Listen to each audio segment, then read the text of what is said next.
Hi guys, আসসালামু আলাইকুম। কেমন আছেন সবাই? আলহামদুলিল্লাহ, আমি ভালো আছি। তো আজকে আমি আমার বাড়ির ব্লগ নিয়ে চলে আসবো, যেটা আমার খুলনা শহরে যে বাড়িটা, এটা হচ্ছে বাবার উত্তরাধিকার সূত্রে পাওয়া। এখানে আমাদের 3 বোনেরই তোমার ভাগ প্রবলেম। আছে। তো দেখতে থাকেন, এটা হচ্ছে বাইরের ভিউ। তো এখন হচ্ছে ভেতরে প্রবেশ করতেছি। এটা হচ্ছে আমাদের গেট। গেট দিয়ে ঢোকার পরেই প্রথমে একটা ছোট ইউনিট ভাড়া দেওয়া আমাদের।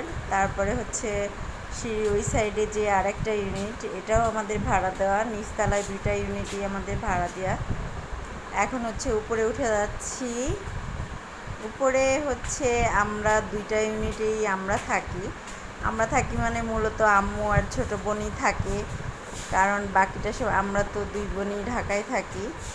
তারপরেও হচ্ছে আমরা 2টা ইউনিট নিয়েই থাকি। যে এই ছবিটা হচ্ছে আমার ওমান থেকে নিয়ে আসা, তো সেজন্য হচ্ছে শ্যামকে দেখাচ্ছিলাম, সাথে আপনাদের সাথেও শেয়ার করি। এই পাশের হচ্ছে আম্মু আর মেজো বোন ছিল, ওরা ক্যামেরার সামনে আসে না, এই জন্য দরজাটা টেনে রাখলাম। অবশ্য পরে আমি দেখাবো আপনাদের। পরে এই যে এই ফুলদানিটাও ওমান থেকে আনা, ফুলগুলাও ওমান থেকে আনা। আমি ফুল খুব পছন্দ করি, আমার রুমের ভেতরেও ফুল আছে। এগুলো সব বাইরে থেকেই আনা। এই যে আমার রুমের বেলকনি। বেলকনিতে হচ্ছে চেয়ার রাখা আছে বসার জন্য। আর এই যে দেখতেছেন, বললাম ঘরের মধ্যে, এই তো আমার রুম, আমার ফার্নিচার সব। অনেক দিন হয়ে গেছে, তো ফার্নিচারগুলো একটু কালার করলেই আবার নতুনের মতো দেখা যাবে। আর বাসায় কেউ থাকে না, এত যত্ন কে করে। এই যে তারপরে হচ্ছে সায়ন শুয়ে আছে, ওই অবস্থায় ভিডিও করতেছিলাম। তো এখানে হচ্ছে সাথেই হচ্ছে ওয়াশরুম আছে, আপনাদের ওয়াশরুমটাও দেখাবো। এটা হচ্ছে আমার ওয়াশরুম। তো এই যে ড্রামগুলো দেখতেছেন, খুলনা শহরের সব জায়গায় রান্নাঘরে দেখবেন পানির ড্রাম, গোসলখানায় দেখবেন পানির ড্রাম, কারণ খুলনা শহরে হচ্ছে পানি থাকে না, এই জন্য সবাই ড্রাম ধরে রাখে। এই যে এটা হচ্ছে মেজো বোনের রুম। মেজো বোনের রুমে ফ্লোরিং করা, তো ভাঁজ করা আছে, কারণ আমাদের হচ্ছে মোট টোটাল 3টা বিড়াল। ভাঁজ করে না রাখলে বিড়াল যে একবারে লন্ডভন্ড করে রাখে, এই জন্য ফ্লোরিংটা ভাঁজ করা। মেজো বোনের সাথে হচ্ছে রুমের সাথে হচ্ছে বাথরুম আছে, আর এই বাথরুমেই ওয়াশিং মেশিন রাখা, কারণ এই বাথরুমটা ইউজ কম করা হয়। তারপরে হচ্ছে এই যে আমাদের ডাইনিং রুমটা, জাস্ট ডাইনিং রুমে সোফা রাখা। ওই যে ফুলদানি, এটাও আমার ওমান থেকে নেওয়া। এই তো ফুলদানি। তারপরে হচ্ছে এই পাশে টিভি আছে, টিভিটাও হচ্ছে ওমান থেকে আনা হয়েছিল।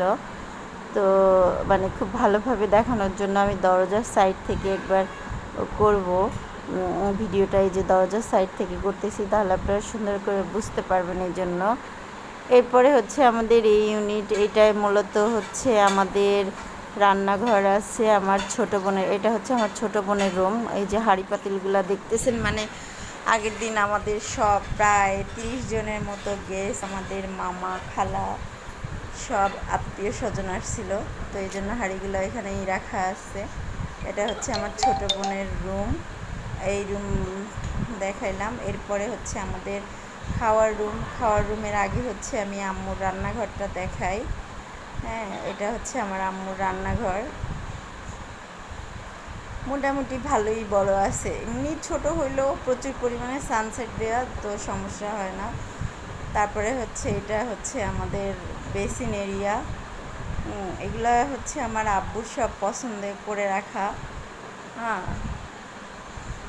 এই যে হচ্ছে বলছিলাম না আপনাদের পানির ড্রাম থাকে, কারণ পানির স্বল্পতা। এটা হচ্ছে আমাদের ডাইনিং টেবিল।